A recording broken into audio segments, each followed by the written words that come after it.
NWA 517, do you want to report a UFO? Over. Negative. We don't want to report. Look, it wasn't my worst Wednesday night. Hello and welcome to Anomaly-NOW, straight out of Austin, Texas. I'm your host, Smiles Lewis. This is the weekly, but not for the last 3.5 weeks, the news and media roundup show for the 501c3 Scientific Anomaly Institute, aka the Anomaly Archives, located here in Austin, Texas. We are dedicated to the preservation of all things anomalous, whether it be popular literature or academic press publications or research papers or encounter witness testimony, the whole gamut. Well, it's been a while. Yes, it is Wednesday. No, it's not. It's Friday. It is Friday, July 10th, 2026. And I'm going to try to jump right in here.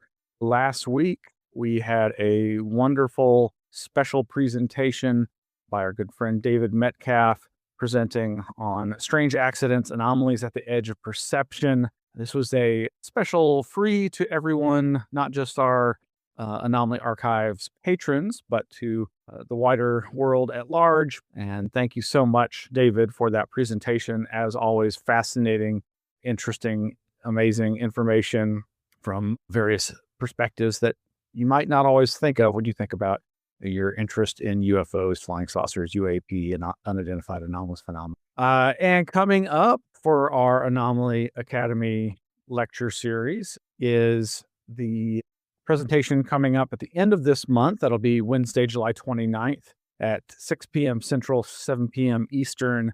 Barbara Fisher, the host of the 6 Degrees of John Keel podcast, will be presenting Living with Living Lights. Really looking forward to this. She is an experiencer, an artist, an editor, and writer, and as I mentioned, a host of the 6 Degrees of John Keel podcast. She's also worked very closely with Joshua Cutchin, and is going to be talking about her lifelong experiencing of strange phenomena. Yes, Living with Living Lights, presented by Barbara Fisher. Check that out. And you can find out more about that by going to the show notes for tonight's episode. That'll be at anomalyarchives.org, and just search for the Anomaly-NOW video directory, where we have show notes for every every show. Well, going on today is the completely free, online-only presentation from the Center for the Impossible. That's, of course, the Archives of the Impossible. It's actually being coordinated, it appears, by the John E. Mack Institute. So if you go over to johnemackinstitute.org/summer-symposium-2026, you'll find this information on Breaking the Taboo, a case for reviving serious academic research into UAP-related contact and experiencer phenomena. This has been phenomenal so far. Of course, I'm missing part of it right now by recording this, but they are recording it, and hopefully everything, fingers crossed, that their recording works out properly. As has been witnessed recently, you just never know how things are going to turn out with audio and video technologies. Of course, I'm referring to the recent Disclosure Foundation event at the Capitol. And it was plagued by audio difficulties, but still pretty good video. And hopefully they'll get that better version reposted. But yes, today is this Breaking the Taboo event being put on by John E. Mack Institute and Archives of the Impossible, Center for the Impossible. Karen Austin is heading it. And man, everything I've heard so far today has been great. I listened to about 3 or 4 hours worth of lectures. Most of them were pretty short and contained, which I thought in some ways doesn't allow the depth. But as they said repeatedly throughout this is meant as the launching point for more frequent events like this that can be longer and can go into more depth. But even with the short presentations, the level of depth and informed commentary is amazing. I really am just so excited by what all is going on. Some of the most important things I found were hearing from Andrea Odo, the founder of the Anomalous Coalition on Reddit, and Charles Holt, co-founder of the Experiencers subreddit. And they were talking about helping experiencers through ontological shock with community, peer support, and compassionate care. They've got some pretty grandiose aims, plans, goals for the future. And it sounds amazing what they're going to be doing. Of course, presentations by Carr and Austin, experiencer to researcher examining the evidence for contact. They have made dramatic progress on the digitization and transcription of the Strieber communion letters and the Johnny Mack papers that were donated to the Rice University Archives of the Impossible. If you have not gone back to the Archives of the Impossible conference where they went into great depth about that project, and this was just a couple of years ago, it was one of those things where you're like, yes, they're talking about using AI in the best possible way and using, these new tools to analyze the data, but also to protect the privacy and identity of the witnesses, experiencers whose data this is. It's a Herculean effort, and it sounds like they have made great progress. I'm so excited. There was also a slightly slower presentation, but still the subject matter is interesting, from parapsychologist Dawa Bozga, the alien abduction experience, preliminary results of a scoping review. Basically, he was just giving an overview of their attempts at finding English language academic peer review research into the alien abduction phenomena and the data and the demographics. And unsurprisingly to any of who've been at this a long time, and Dawa Bozga has been at this a long time. He actually was a contemporary, or at least worked alongside J. Allen Hynek at the Center for UFO Studies. But yeah, there's still a long way to go. But Beth H. Glick, doctoral researcher at California Institute of Human Sciences, presented Transformed into What? Measuring Identity and Action After Exceptional Experience. And I was so excited to hear her use the phrase exceptional human experience and to literally call out the grand dame of EHE's, Ray White, no longer with us, who passed on some time back, but who was seminal to my reevaluation of the import of narrative and experience in these exceptional human experiences. Anyway, so much more happening. It's going on right now. So hopefully you're watching it, and hopefully it'll be archived and reposted online for folks to watch in recordings. Very excited about this. Congratulations on already a great online conference from the Center for the Impossible and the Johnny Mack Institute. Well, of course, the big other event was the previously alluded to Disclosure Foundation event that happened, the Disclosure Forum 2026, Humanity at the Edge of Discovery. That's like an over 7-hour, almost 8-hour recording. Of course, they did take breaks, but I haven't even had the chance to go all the way through this. I've tried going through from the beginning. Unfortunately, as I mentioned, it was plagued by audio problems.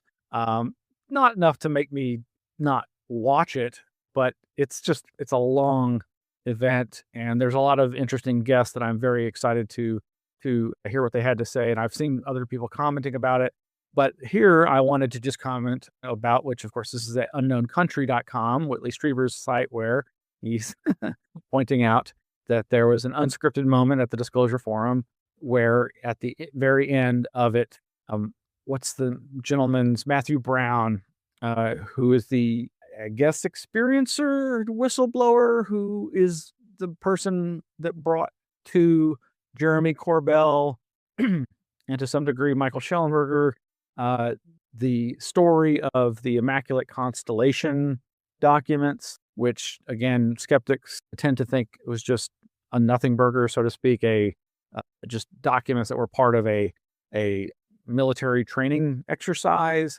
that utilized the lore and open source information about the UFO phenomena in the government and the military. But that's who introduced a thank you, an unscripted thank you, apparently, to Whitley Strieber at the very end. And I was going to go ahead and just play this. It's really brief, but yeah, here we go. Long been marginalized and silenced. And I think that is starting to change culturally. But it took a lot of work to get here. And while it's before my time, I can only imagine the sort of darkness and isolation others went through dealing with those sort of extraordinary experiences in a sometimes cruel and unbelieving world. So I just want to take a moment to thank one of those people, and there are many, but one person who, gave a voice and a platform, and more than that, counsel and comfort to experiencers and abductees, and he's here today, and that's Mr. Stryber. Thank you, Whitley.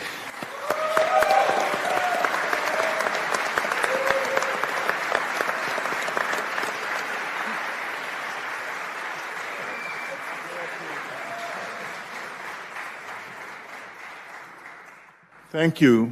It has been a rather long journey. I can remember the beginning of it, staring into the face of a jeering host on a television set under the bright lights alone, and then going home in the night and coming face to face with the very thing that they were laughing about. But you're not laughing. And I'm so glad you are here. Keep up the good work. We will become a cosmic species.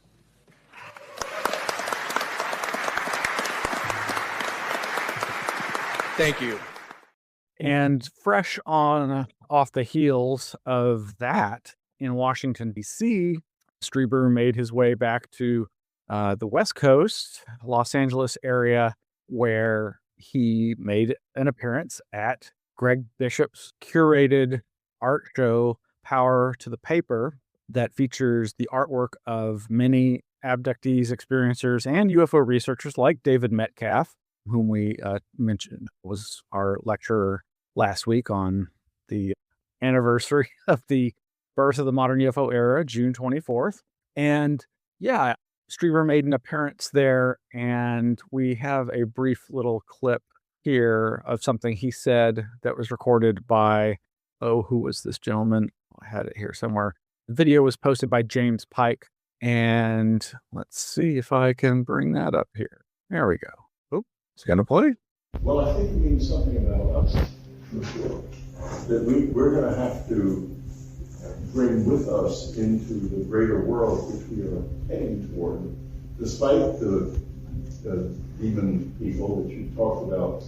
You know what that does? As soon as we deflate these into supernatural beings, we say we're helpless, and we're not helpless. So when I hear someone like J.D. Vance say that they're demons, I think to myself, he's really disempowering us. So is he a demon? That's actually what they would want to do, isn't it? To disempower us. The Aztecs and the Inca were disempowered by the confusion that they had between what these beings that appeared out of nowhere, coming up out of the sea, were, and they're gone. There you go. Go Whitley.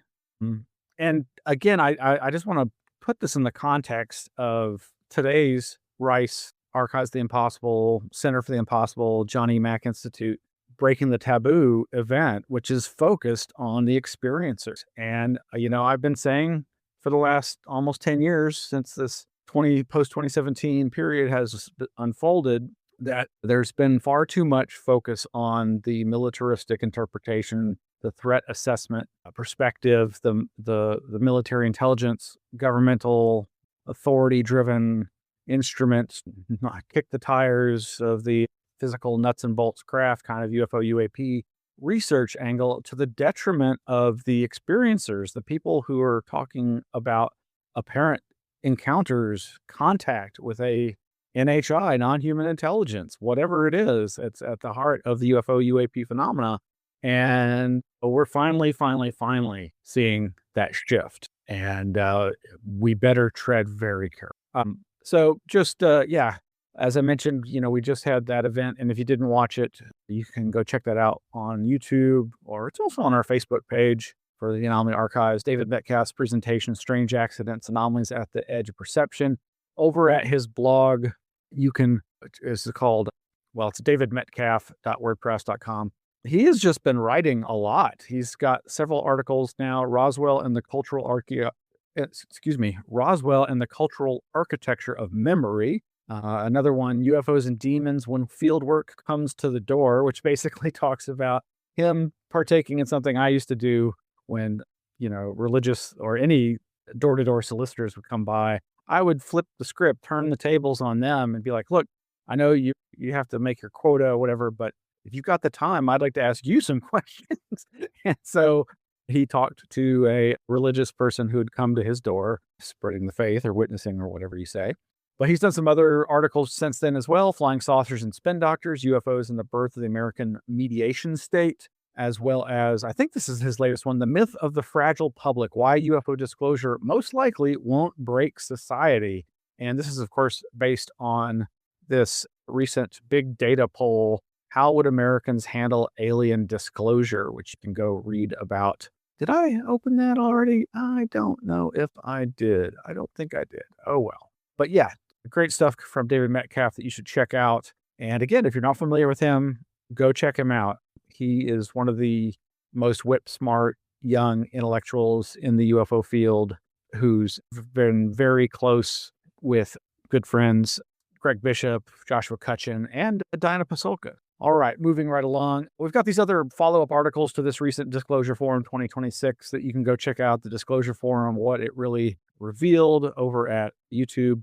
UAP Disclosure Forum in DC, key takeaways from News Nation Now. Disclosure Foundation to review NASA archives for unidentified anomalous phenomena over at natlawreview.com and other links. And there's so many, there's just a ton of UFO links that we're not going to really have time to get to, but I do want to share with you some other things. Yeah, so, okay, I've mentioned several times the work of Kelly Chase and her now former collaborator, experiencer, leader of an experiencer support group, J. Christopher King, who has pretty much been canceled due to allegations of inappropriate behavior from multiple women. And now Kelly is slowly speaking out about that. And of course, it's frustrating that, but understandable that she and others have removed certain past shows and videos and podcasts that featured Jay. And I get that to a point. But I do really think she's doing a good job.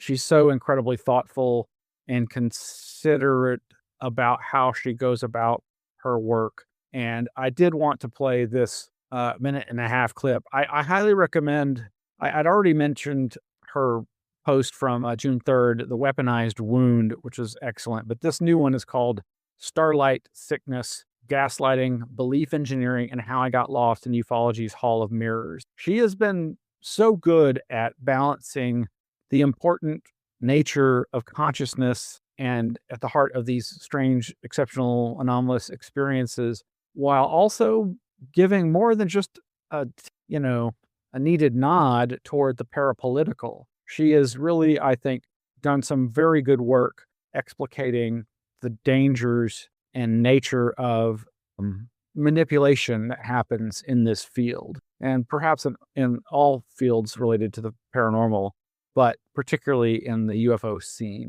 And I would really encourage you to check out all of her work, but here is a minute and a half clip where she has most recently explicated what happened to her back in 2023 that's now coming home to roost as a result of what's happened with J. Christopher King. You don't need to give the gory details, just the truth. And the truth of my story is this. Throughout our friendship, you lied to me, exploited me, and manipulated my trust. And in the fall of 2023, I now believe that you somehow participated in an elaborate scenario in which I came to believe that I had been drugged after a conference and was subsequently being actively targeted by shadowy intelligence-connected people as a result of having seen things I shouldn't have seen. Whether you actually believed any part of that story yourself is not something that I can say for certain, at least not yet. But I know what it did to me. It made me afraid. It made me doubt my own perception. It alienated me from people who might have helped me. It put me in a box and it made my world small. It made me believe that you were the only person in the world that I could fully trust, and it created a near bottomless well of empathy in me for what I believed you had been through in that hotel room. As a result of that situation, and only because of that situation, I was willing to put up with things and overlook things and forgive things that I never would have allowed even once from anyone else under any other circumstances. I felt unsafe every minute of every day, even in my own home. But I don't have to tell you that. You had a front row seat to all of the ways that I was privately unraveling.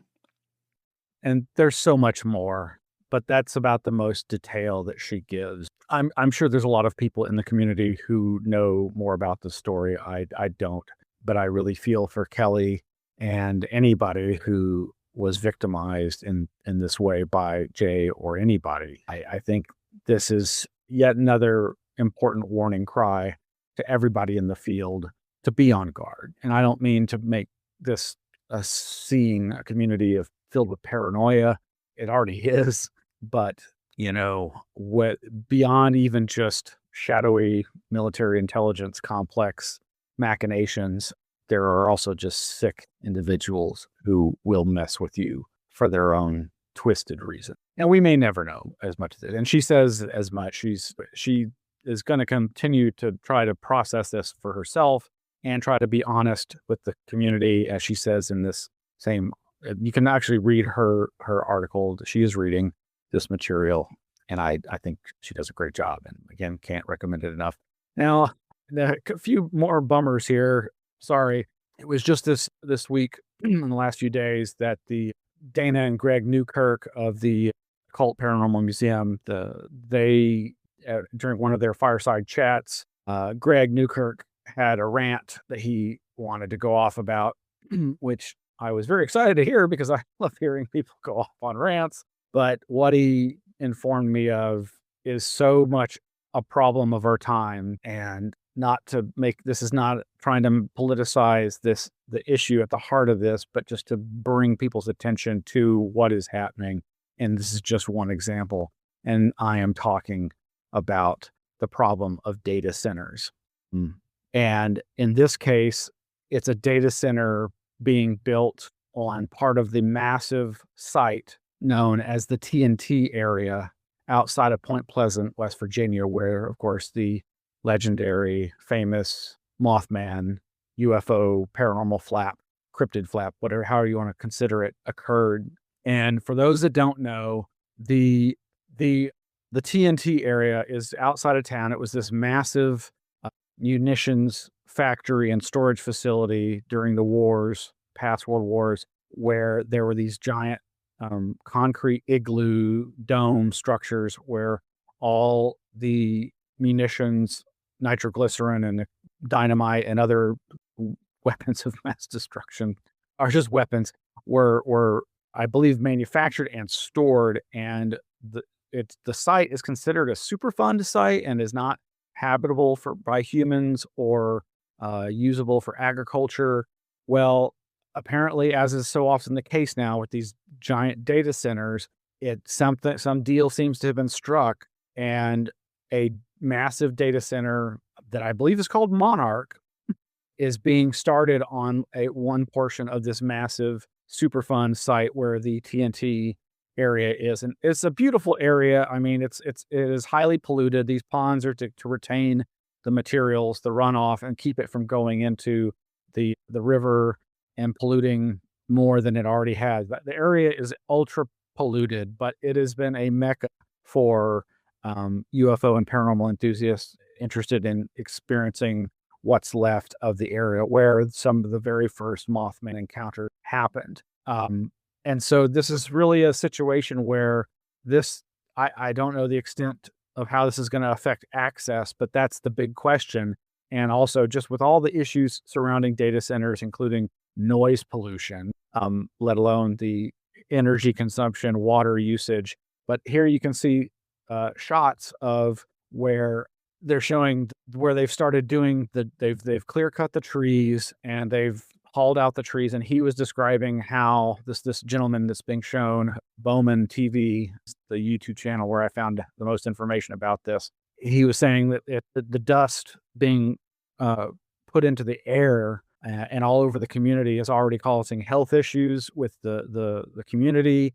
The community's up in arms about this, and something that he doesn't actually show in that video, but there's another video on that channel that goes into this, and that is that so that clear cutting, that changing of the landscape has caused massive flooding where there was never any more. There's an hour-long video.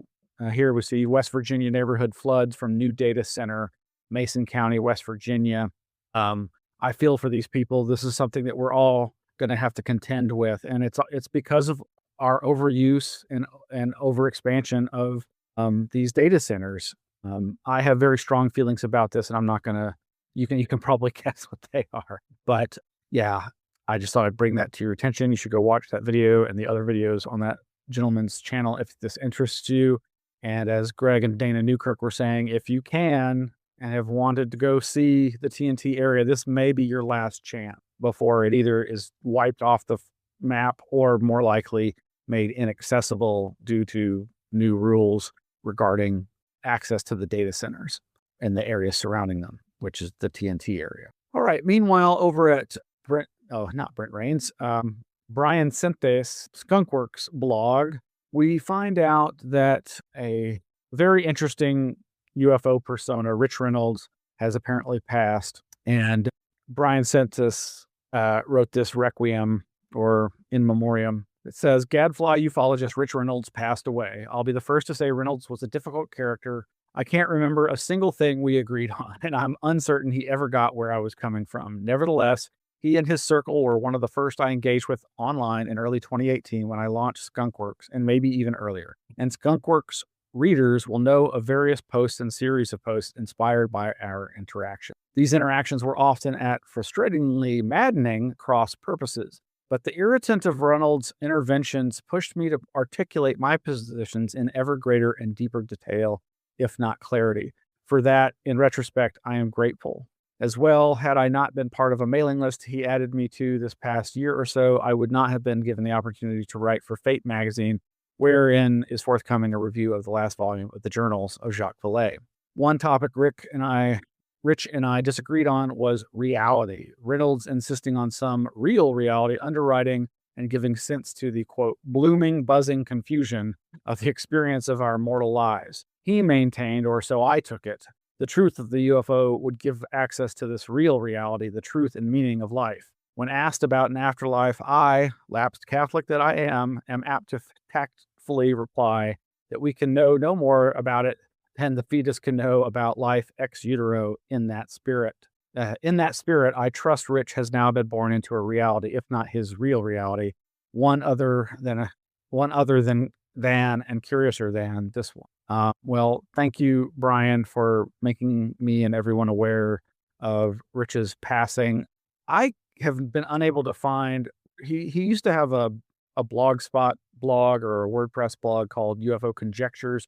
He had a new top-level domain name, and I just, for the life of me, I have not been able to find it. So if anybody listening, send me an email at contact@anomalyarchives.org or the other email on the anomalyarchives.org website with the link to that. I know I've been to it in the past year or two, but yeah, I just can't seem to find it. And I asked a friend who I thought would know, and they didn't have any idea either. Rich Reynolds was somebody who, again, I vehemently disagreed with him a lot. I didn't really engage with him, but most of the things he wrote really irritated me, and I found counterproductive or counterintuitive to my perspective. But as with Brian's comments, I found as is so often the case with skeptics, though I really wouldn't, he was a skeptic on some things, but really he was a UFO believer to a degree, as aren't we all. But yeah, he challenged me and gave me new ideas to think about and often put me on the track of things that I was unaware of previously. And that to me is as important as getting along and agreeing with people. I think it's good to get along even when you don't. It's the whole agree to disagree thing and civility being paramount. But safe voyage, Mr. Reynolds. Meanwhile, our friend Chris Jordan, his Curious Realm show was on site at Roswell for this year's annual UFO conferences. There are always multiple conferences going on in Roswell. The only time I've been there was in 2017. Well, the only time I was there for any length of time was 2017. And I got to go to at least like 4 different conferences. It was so fantastic. It was like being in UFO heaven. And so I met so many wonderful people there. Jack Brewer.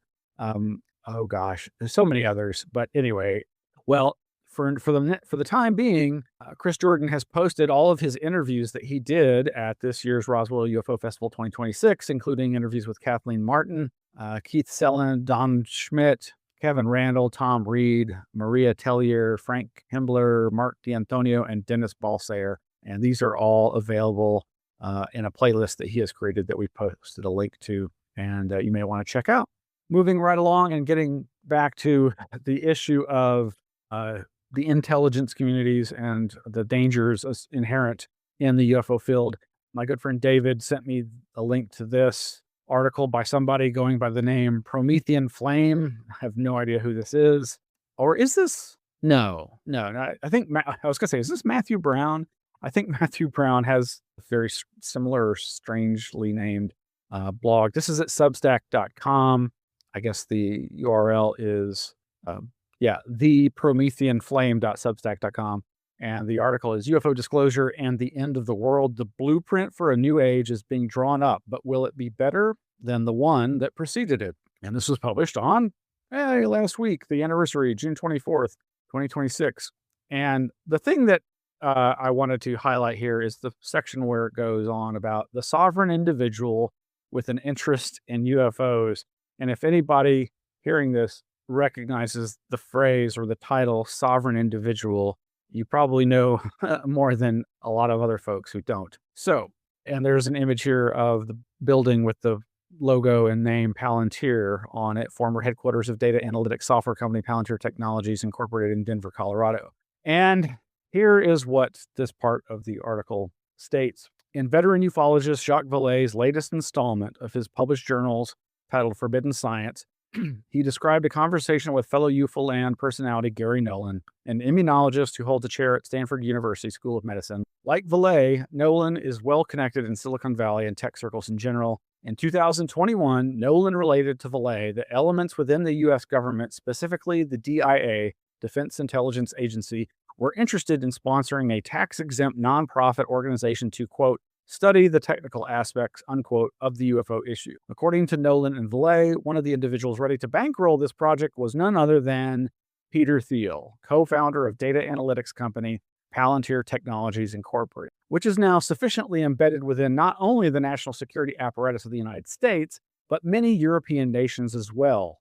Thiel's long-rumored covert interest in the UFO subject seems to finally be confirmed. Ideologically speaking, Peter Thiel is a disciple of a deranged gospel preached by self-proclaimed libertarian thinkers such as British journalist William Rees-Mogg, M-O-G-G, and American financial advisor James Dale Davidson, who wrote the book, The Sovereign Individual, in which they declared what they called a quote-unquote cognitive elite, unquote, should break away from the laws and limitations of democratic society in order to further their goals via forming new societies which can be run like technocratic states. Thiel has famously said that he no longer believes that freedom and democracy are compatible and is seemingly doing everything in his power to make the Rees-Mogg-Davidson dream a reality. According to Jacques Vallée's relevant journal entries, the other individuals who were poised to be involved in the Thiel-backed UFO project, besides the aforementioned Gary Nolan, were theoretical physicist Avi Loeb, who has garnered fame and controversy for suggesting the interstellar comet 33I Atlas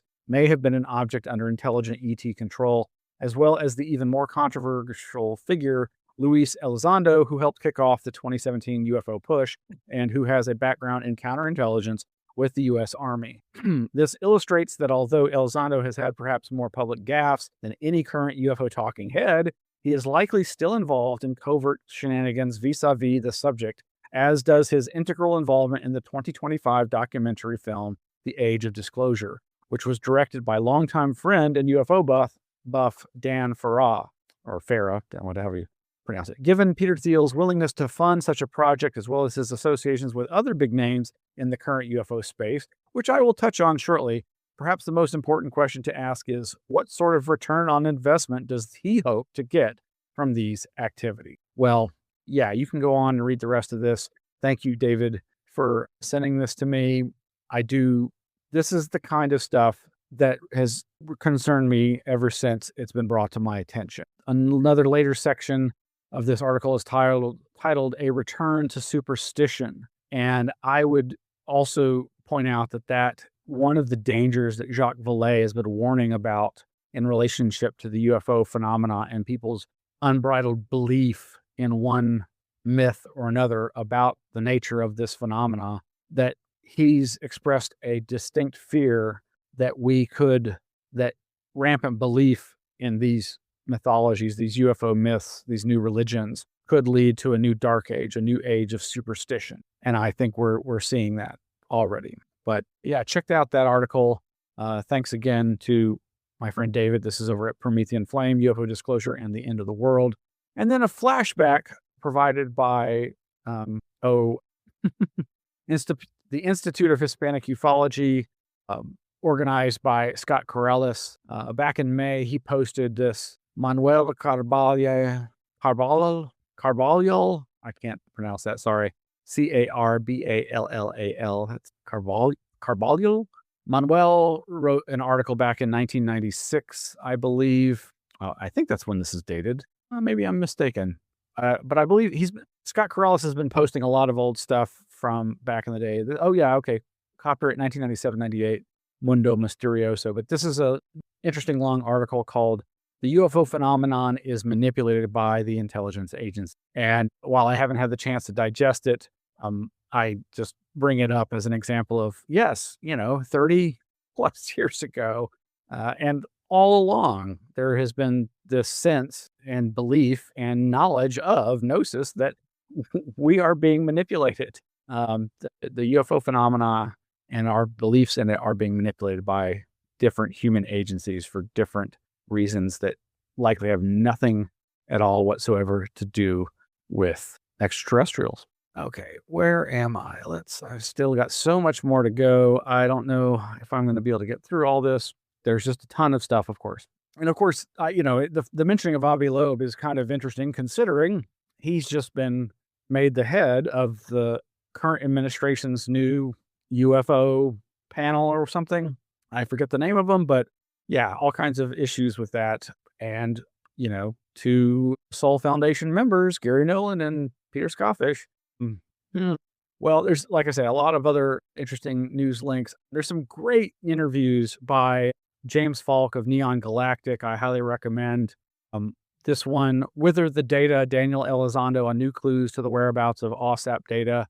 This is basically focusing on the Capella database that Jacques Vallée made for OSAP, for Bigelow, and how that apparently was spirited away and is likely being used by others now. And then this wonderful interview discussion that I have not had the chance to finish, but I've been very much enjoying so far. Mystery Makes Meaning, Greg Bishop and Josh Cutchin on the transformational power of the UFO enigma. Again, this is over at James Falk's Neon Galactic YouTube channel. You can, of course, watch or listen on your favorite podcatcher. Oh, well, the SCU, the Scientific Coalition for UAP Studies, has put out paper UAP Operational Presence 1945 to 1975. You can read the paper at their website, explorescu.org. And there's been some coverage of it by, I think it's Free Score over at sentinel-news.org. Possible UAP behavioral patterns unveiled by a new study. And Garrett of Patterns Tells Stories podcast has a new article, The Intelligence Support Activity, ISA, and UFOs, which again gets into the overlap of psychological warfare, intelligence operatives, counterintelligence operations. Specifically in this case, the organization often referred to as the activity, the Intelligence Support Activity, ISA, which apparently connects to Lou Elizondo yet again. Yeah, just great stuff. And there's been several really good videos from Professor Simon Holland over at his YouTube channel that I really think are worth watching and listening to. UFO Dark Secret, I watched this, and everything he said I completely resonated with, and was like, this is important. And he pretty much espoused my very basic belief. I'm not hardcore about, but I tend to believe, as he's expressing, that there really aren't any nuts and bolts craft, that there really aren't crash retrievals in the classic way that we've been led to believe, that the true UFO phenomena really represents what we would describe as non-corporeal or super spectrum or cryptoterrestrial, ultra-terrestrial beings who can manipulate space and time and reality, but more importantly, our mind and our perception, and that's the truth about the UFO phenomena. He then has another video called Tic Tac Was a Lie, which, of course, he's been researching this idea that the Tic Tac, as Ross Coulthart and others have asserted, is known human-created technology.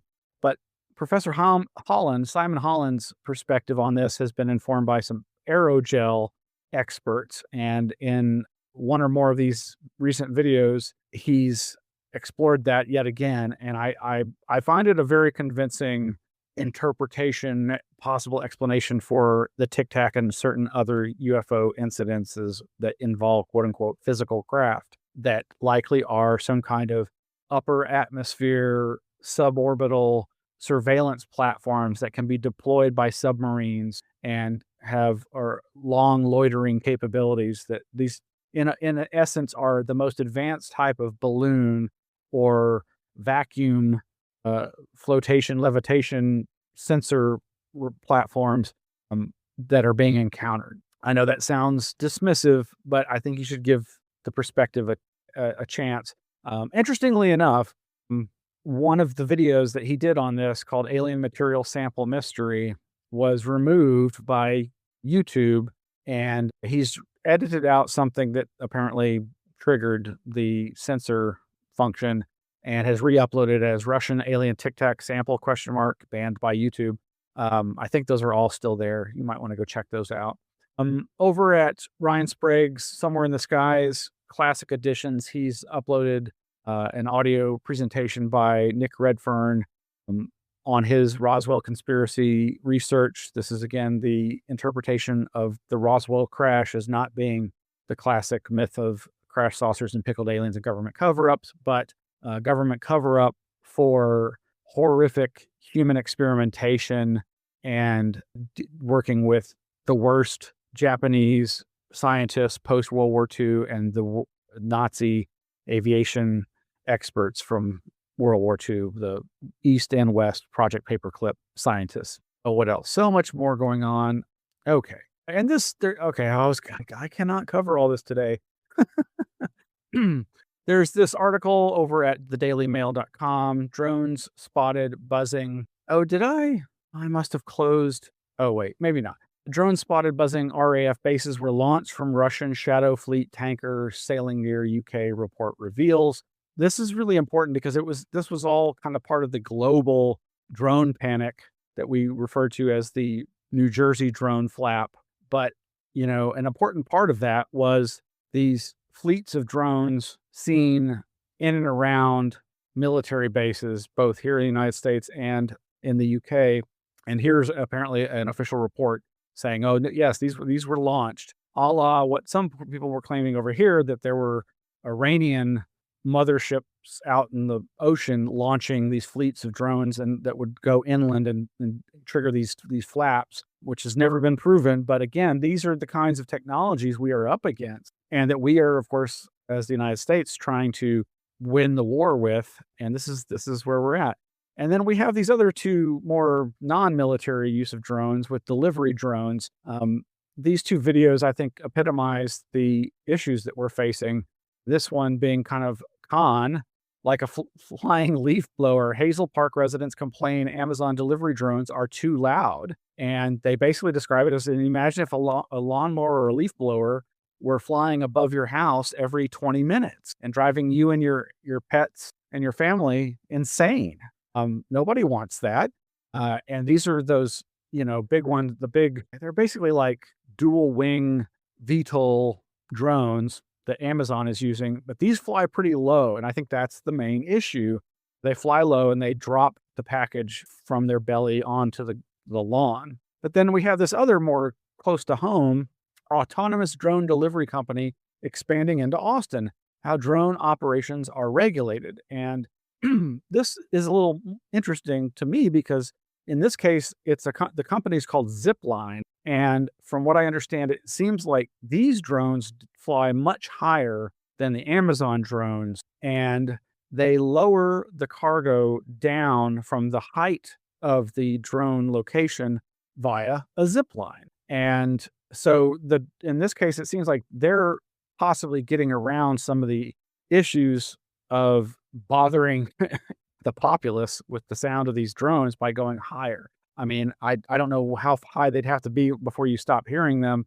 But again, this is all a matter of FAA regulations and other laws and statutes. But, it's one of those things. I'm not completely against this. I'm not completely, this is all just personal aside here, not the reflection of this organization.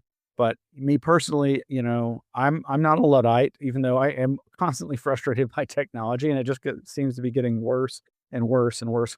One of my favorite commentators, Cory Doctorow, coined a phrase in edification, insert expletive there, in edification, to describe how mostly online platforms like websites and software service companies mess us over with ever worsening.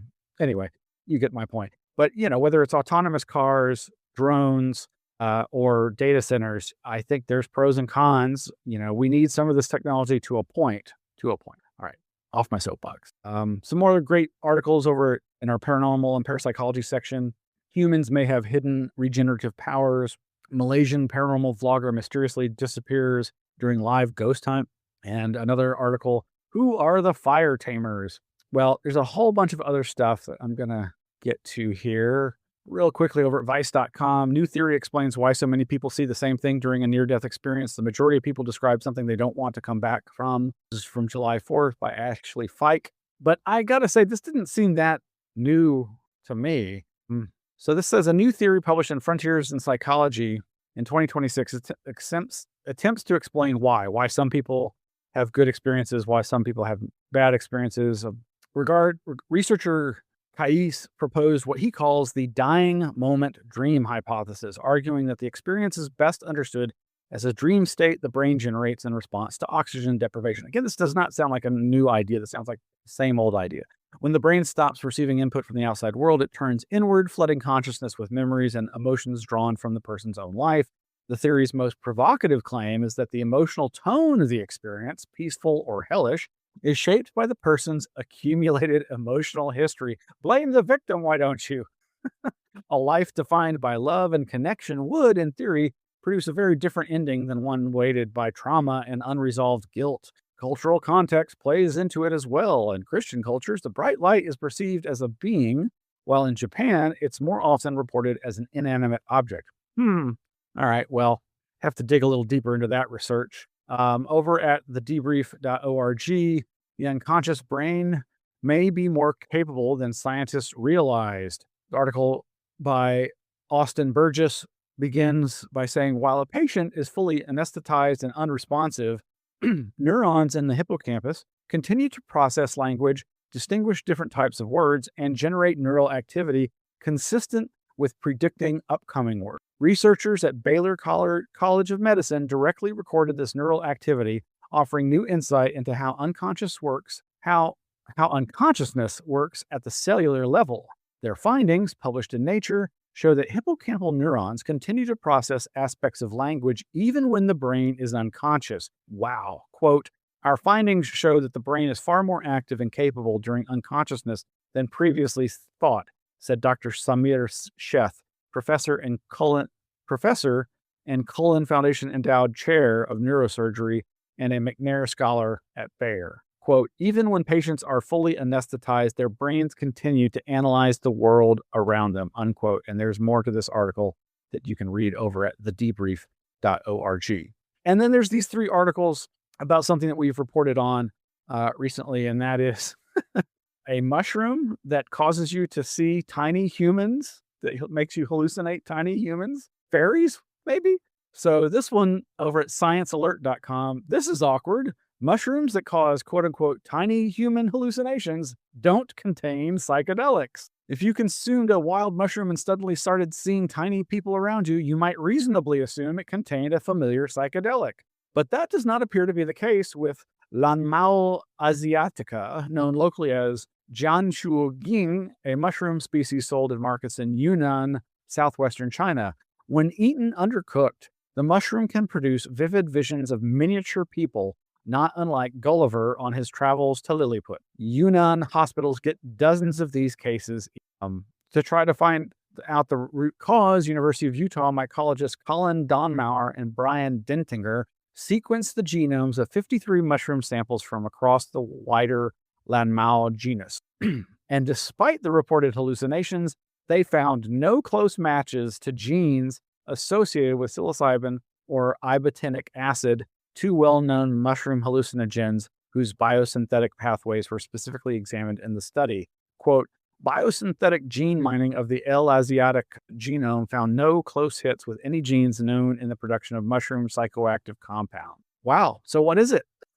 Other side effects include dizziness, auditory hallucinations, and physical sickness have also been reported. Interesting. Well, needs more research. Let's see. The next question is how it's triggered. Wait. Very interesting. And yeah, some other articles on the same subject over at popularmechanics.com. These psychedelics spark visions of elves, gods, and rebirth and may have changed human history forever. Some mind-altering substances can leave lasting marks on entire cultures that ripple far beyond a single trip. And then over at livescience.com, it sounds so impossible. Students studying fungus that makes users hallucinate tiny people may be on the verge of a scientific breakthrough. And this, I guess, is an interview with that doctor, but there's a paywall or you have to sign up for more information. All right. Oh, I made it through another set of tabs. Okay. On to some parapolitical stuff here.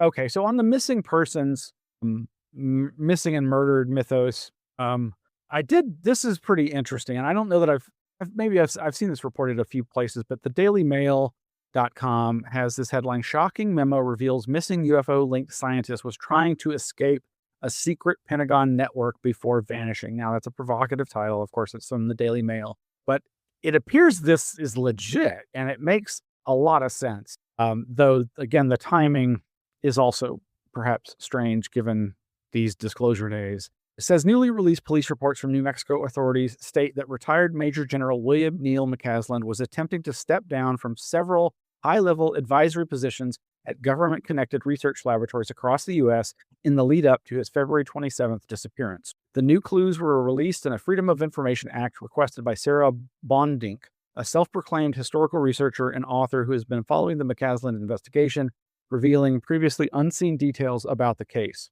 The information documenting a March 3rd interview shows communications between the general's wife, Susan Wilkerson, and a member of the Bernalillo County Sheriff's Ghost Unit, which specializes in anti-gang and human trafficking operations. While Wilkerson had previously claimed on social media that her husband no longer possessed any top-secret clearances with the U.S. government, it was revealed during the interview that he was still an active member of at least 4 different groups with deep ties to national defense secrets. In the report, Wilkerson told authorities that McCasland was making a desperate attempt to resign from several and possibly all of these secretive projects over fears the 68-year-old was suffering from severe mental decline. All of the groups McCasland was reportedly connected to, including Sandia National Laboratories, Riverside Research, the Kirtland Partnership, and a university-affiliated research center, are involved in high-level research for the Department of War,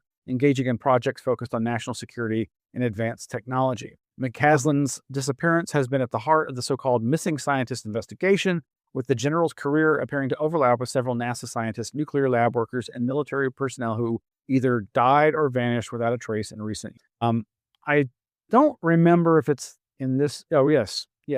And David Grush is apparently on camera here saying that they were trying to get McCasland to speak. This says, despite his wife's claims of potential mental decline, government officials have revealed that McCasland was still being looked at as a key witness in the ongoing effort to declassify decades-old secrets related to UFOs and extraterrestrials. In early May, Air Force veteran and UFO whistleblower David Grush specifically named McCaslin as one of the officers who had been in charge of classified programs related to non-human craft recovery and reverse engineering. Grush alleged that the general had not been cooperative with recent efforts by lawmakers looking to interview him over his knowledge of America's suspected contacts with extraterrestrials. The White House has tasked the FBI. Yeah. Anyway, yeah, it's pretty wild. Meanwhile, I don't think I've reported this, but, as I mentioned, where was that? Yeah, back during my May 7th Anomaly Now rantings at about the 50-minute 42-second mark, I started talking about how I thought the 1977 Alternative 3 hoax was relevant to so much in the UFO community now, especially this missing murdered mythos that we're retreading now. And as the headline from The Guardian says, wow, it really worked. The 70s TV show that's causing worldwide panic 50 years later. And they are basically pointing out the same thing. This is actually from June 16th and begins by saying, when UK mockumentary Alternative 3 tried to spook viewers that scientists were vanishing as part of a sinister space plot, it succeeded. Today, the resulting conspiracy theory has even seen Trump's government launch an investigation. Again, this does a good job of trying to say what I was saying, drawing the parallels there and why I think it's relevant and how the UFO scene has been affected by this for a long time, and why I recommend Weird Reads with Emily's fantastic documentary about Alternative 3 and its connection to the UFO mythos for the last 30 years or more. Moving right along, there was these recent MK Ultra hearings. I'm not going to go into any depth here, but I do obviously think it's worth talking about. This is an area that I've been focused on for a long time. MK Ultra is a vast and difficult subject to cover, just like the UFO phenomena, and it overlaps the UFO phenomena quite likely.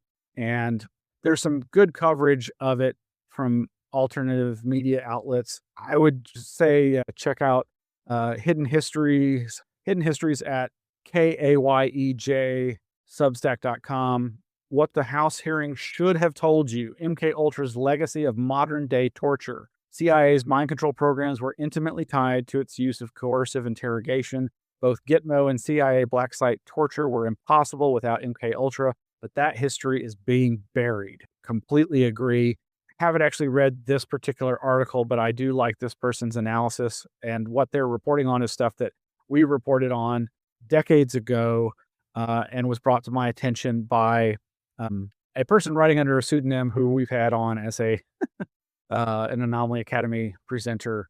But thing I would recommend the most is this audio podcast from Recluse. That's the gentleman whose Patreon is for his The Farm podcast. So you can go to patreon.com/The Farm Podcast. Now, wait a minute. Is that, hold on. What's the actual URL there? Is it The Farm Podcast 2? Is that capital II? I'm not sure.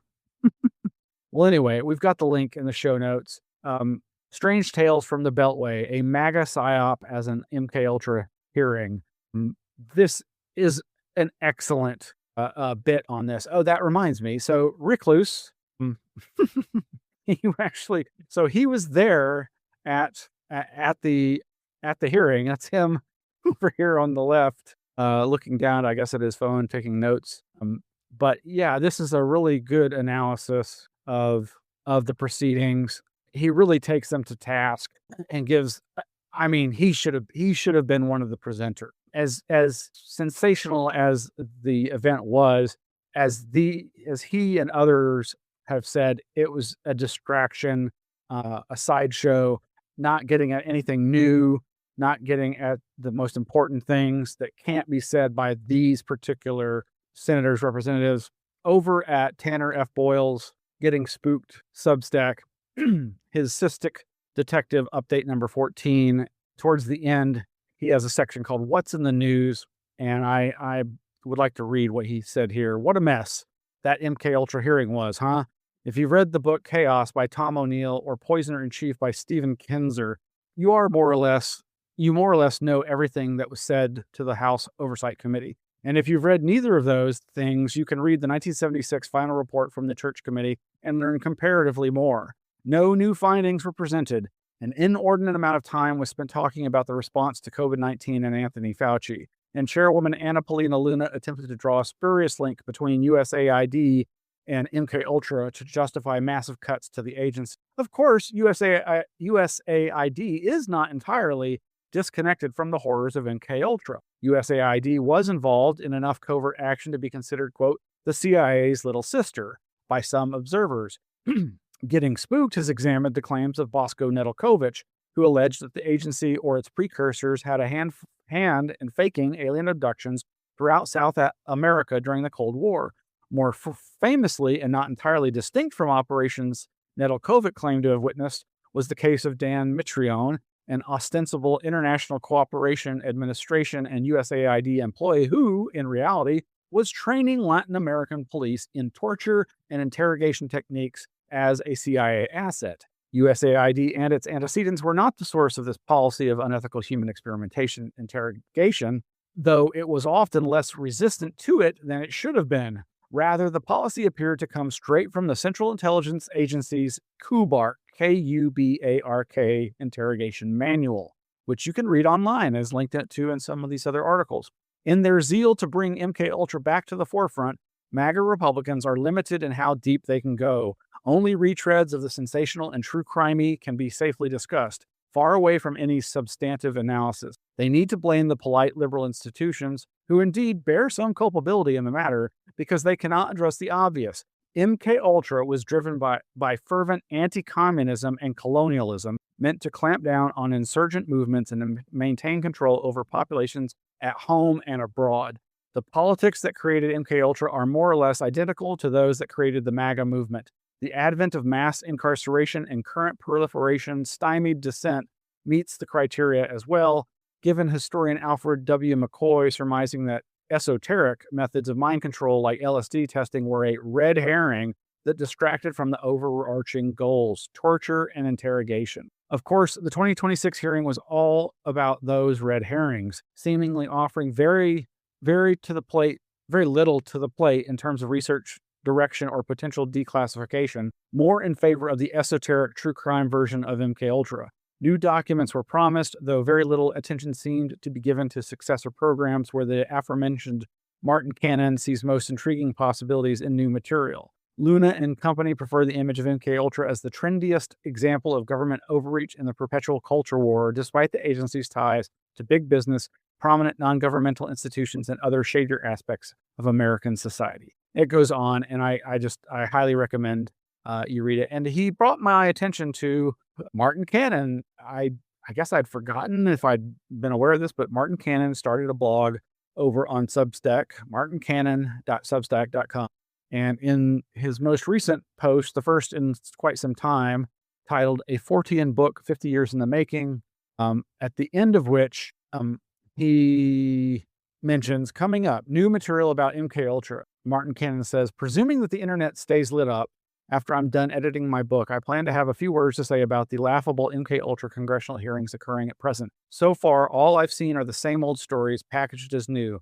Yep, it's the same trick Bondi tried to pull regarding the Epstein files. Remember when she packaged a bunch of old stuff and pretended that it was actually new stuff? That's what's going on now. Yes, I am an expert. I embarked on a serious study of MK Ultra about 6 months before Congresswoman Luna was born. Luna heads the current proceedings. MK Ultra ended in 1963, except for 7 relatively inconsequential subprojects. Few people understand that the CIA's research into the control of behavior and perception continued under the newly established Office of Research and Development, ORD. The ORD files are where you will find the real bleep if they ever get released. What the boys at ORD found made MK Ultra seem tepid. No other independent researcher has made a similar effort to learn about the post-1963 research. For all the mistakes I've made in life, I can at the very least brag that I tried to get at the unpublished story. Anyway, yeah, you can find out more there at his blog, Strange Tales. Meanwhile, over at the Austin American-Statesman, John Stockwell, ex-CIA officer and tell-all author, found dead in Austin after silver alert. I didn't realize he was living here. John Stockwell, the 88-year-old former CIA officer known for writing a tell-all book about the agency, was found dead in Austin following an extensive search, according to the Travis County Sheriff's Office. Stockwell was the subject of a silver alert earlier this month after he disappeared from his East Austin neighborhood. The office issued the alert for Stockwell at about 1:30 a.m., June 13th, after he was reported missing. He was last seen walking near the 3000 block of Wickham Lane on June 12th, authorities said. The alert was discontinued June 14th after search crews found him dead in a wooded area near his neighborhood. So yeah, they quote, "As with all investigations into unnatural deaths, every possibility is considered by detectives. So far, the investigation has not revealed any signs of foul play." He was born August 27th, 1937 in Brazoria, Texas, and received his bachelor's degree from the University of Texas in 1959 before enlisting in the U.S. Marine Corps. Stockwell spent years with the CIA and served as chief of the agency's Angola Task Force during the mid-1970s, according to the New York Times. After leaving the agency in 1977, he publicly criticized covert U.S. operations and wrote In Search of Enemies, a book detailing his experiences with the CIA. After leaving the CIA, Stockwell returned to Austin to write. He published the novel Red Sunset in 1982 and a collection of essays titled The Praetorian Guard, the U.S. Role in the New World Order in 1991. Yeah, didn't know he was here. That's wild.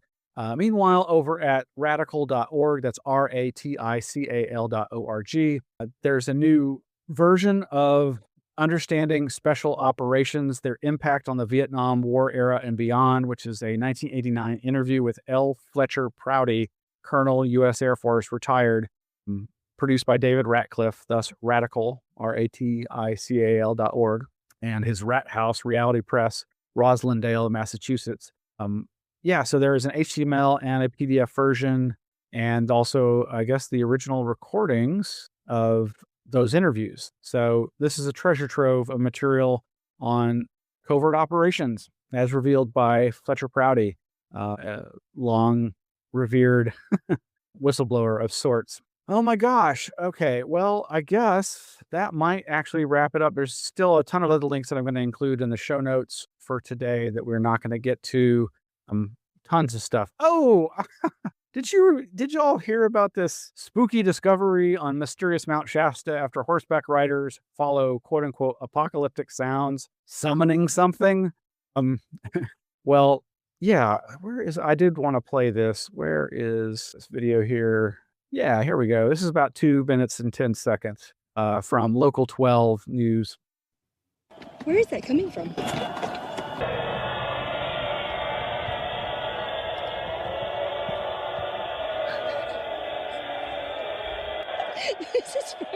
This is straight apocalyptic.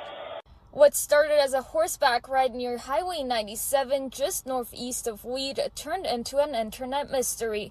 Mount Shasta resident Carrie Ann Schnurr discovered about 200 solar-powered speakers hidden across a hillside on private property near public land. This is so Mount Shasta. After her videos went viral, Schnurr used her local connections to track down the property owner. His purpose was for elevating consciousness, like trying to affect the universe, with his positive messages. Yeah, he's just very passionate about veganism and world peace, and some people believe that kind of thing works. And to a certain degree, I actually do too, but I think it needs to come from a human, energetic place. I don't think digital devices really tap into that. Schnurr says the owner also asked her not to reveal his identity or the exact location of the speakers. Somewhere beyond these hills is where Carrie Ann Schnurr says she stumbled across the 200 solar-powered speakers. But as the story spread online, so did the speculations. Some social media users claimed that speakers were part of a government program or that Schnurr had been paid to stay quiet. Claims she says are completely false. So it wasn't just my accounts that I had posted them on. It was everybody else screen grabbing and downloading and reposting. And then the misinformation that happened was insane. Thousands of speakers, they're in danger for their lives. I'm like, Together, the hundreds of speakers blend into what sounds like white noise, but up close, Schnurr says each one plays a separate message about peace, compassion, or veganism. Obey and love God Almighty, the Most High. Yeah, if you've heard the original clip, it's pretty weird and eerie and straight apocalyptic. And it does not surprise me that somebody on or near Mount Shasta would be so inclined to do something strange like that. It also just seems like a very weird and interesting art installation to me. But, well, what else we got? Just there's some great mad science news. Deep inside the Earth's molten core, a sudden reversal now has scientists searching for answers over at thedebrief.org.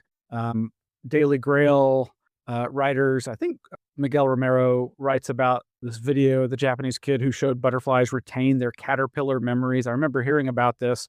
That's really cool. And this news headlines from the New York Times: this cell feeds, grows, and reproduces. It's man-made. And meanwhile, there's a full interview titled "How This Central Texas Company Became the First to Land on the Moon." So we've got commercial people, commercial company, corporate interests have now landed on the moon, not just quote unquote representatives of nation states. And then there's this other one from USA Today: scientists mull controversial plan to steer hurricanes. Yes, weather modification. It's not science fiction, folks. There may be disagreement over whether it actually works, but the military has certainly used it in certain ways, just through classic cloud seeding, to use the weather to their advantage. But man, here's some great news. For those of you who've been following us a long time, you may remember back in 2020, at the end of 2020, because of the lockdowns, we were doing an emergency fundraiser where we did 8+ hours of live streaming lectures and programming every Saturday for 6 Saturdays. For 6 weeks in a row, we did 8 to 10 hours of programming. So about 60 hours of programming over the course of 6 weeks at the end of 2020. And one of those featured a screening of the film The Hill and the Hole: A Surveyor Discovers an Impossible Mystery by Bill Darman and Chris Ernst. And we had Bill and Chris and Adam Golightly, who's in The Hill and the Hole, along with Tim Banal and Lauren Coleman, all make appearances in this film. They have now made it available online for free. And I just think that is so cool. You should go and check it out. If you haven't seen the movie, you can now watch it for free on YouTube, and it is so cool. I really, so it's titled A Surveyor Discovers an Impossible Mystery: The Hill and the Hole Fantasy.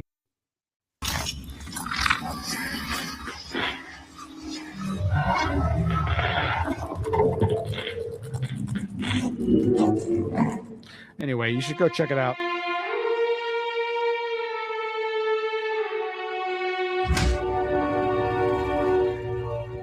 Blah, blah, blah. Okay, all right, that's it, folks. Thank you so much for watching. This has been Anomaly Now.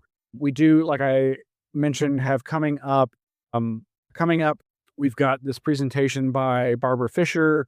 That's going to be Wednesday, July 29th, called Living with Living Lights. This is about her experience with UFOs and ideas about the nature of this phenomena. And it's going to be great. You should check it out. Well, that's going to do for now. Thank you. Goodbye.